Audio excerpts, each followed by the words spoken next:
नमस्कार दोस्तों, हर हर महादेव। अगर कभी भी शुक्र पर्वत जो है, ये भाग जो है, ये शुक्र पर्वत होता है, वीनस। अगर यहां से कोई रेखा, जो भाग्य रेखा है, यहां से निकलती हुई शनि पर्वत तक जाए या मान लीजिए बृहस्पति पर्वत तक जाए, तो ऐसी स्थिति में कहा जाएगा कि जो जातक है उसको जो है अब शादी के बाद उसका भाग्योदय होगा।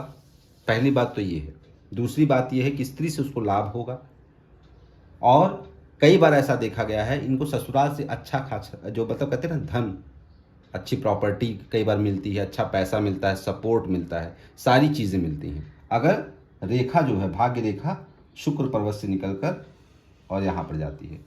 और दूसरे तरीके में, अगर दूसरे तरीके से इस तरह से भी होता है कि जो व्यक्ति है वो शुक्र से जो प्रधान क्षेत्र हैं, शुक्र प्रधान क्षेत्र, जैसे आर्ट हो गया, फैशन हो गया, गारमेंट हो गया, ज्वेलरी हो गई, आर्टिफिशियल ज्वेलरी हो गई, है ना, ऐसे जितने भी क्षेत्र हैं जो शुक्र से प्रभावित हैं, उस क्षेत्र में ये कामयाबी इसको मिलती है। और कामयाबी कितनी मिलेगी, कितना लाभ होगा, कैसा जीवन होगा, ये सब निर्धारित करता है कि रेखा का स्वभाव कैसा है। वो पतली है, कहीं कटपिट नहीं होनी चाहिए, यहाँ पे कटपिट नहीं होना चाहिए, सीधी सटीक रेखा है। जितनी उत्तम रेखा उतना अच्छा इसका प्रभाव रहता है। इसके अलावा आप लोगों को ये भी मैंने हमेशा कहा है कि देखना चाहिए कि हाथ में पर्वत कैसे हैं और जो सपोर्टिव लाइंस हैं वो कैसी हैं। वो सारी चीज़ें भी डिसाइड करती हैं कि उसका भाग्य कैसा रहेगा। एक चीज़ और आप जान लीजिए, कभी भी जिसे अक्सर देखा गया है कि मान लीजिए ये भाग्य रेखा है, ठीक है, इसी से कुछ रेखाएं ऐसे निकलती हैं, सपोर्टिव लाइन।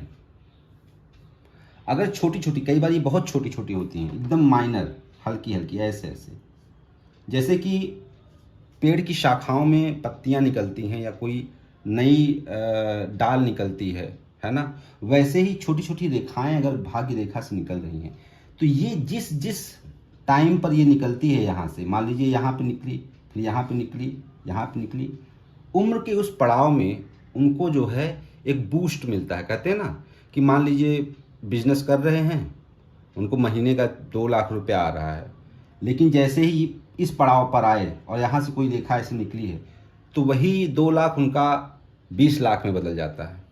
वहीं पे उनको कुछ ऐसा समझ में आ जाएगा कि अच्छा ये बिजनेस मैं करूं, यहाँ पे इतना पैसा डाल देता हूं, और वहाँ से और भी उनको इनकम बढ़ जाती है। मतलब जब जब ये रेखा यहाँ पर आएगी तब तब उसके भाग्य उन्नत होगी, उसका भाग्य चढ़ता ही जाएगा, वो आगे बढ़ता ही रहेगा। और आप लोगों ने देखा भी होगा, जो लोग बहुत ज़्यादा सक्सेसफुल होते हैं, है ना, जो मिलीनियर होते हैं, बिलीनियर होते हैं, उनके जीवन में ये चीज़ें होती हैं कि कुछ कर रहे हैं, उन्होंने एक जॉब की, एक बिजनेस किया, पैसा कमाए, फिर दूसरे क्षेत्र में पैसा लगाया, फिर पैसा और कमाए, फिर तीसरे क्षेत्र में भी पैसा लगा दिया। इस तरह से वो धीरे धीरे ग्रो करते जाते हैं। तो ऐसा नहीं है कि यही रेखा होती है, कई और रेखाएं हैं वो जो बताती हैं उस तरह के ग्रोथ को।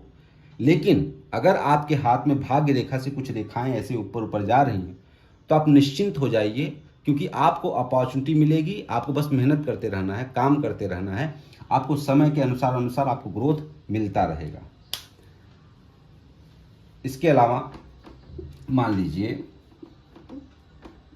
एक तो आप ट्रायंगल, मनी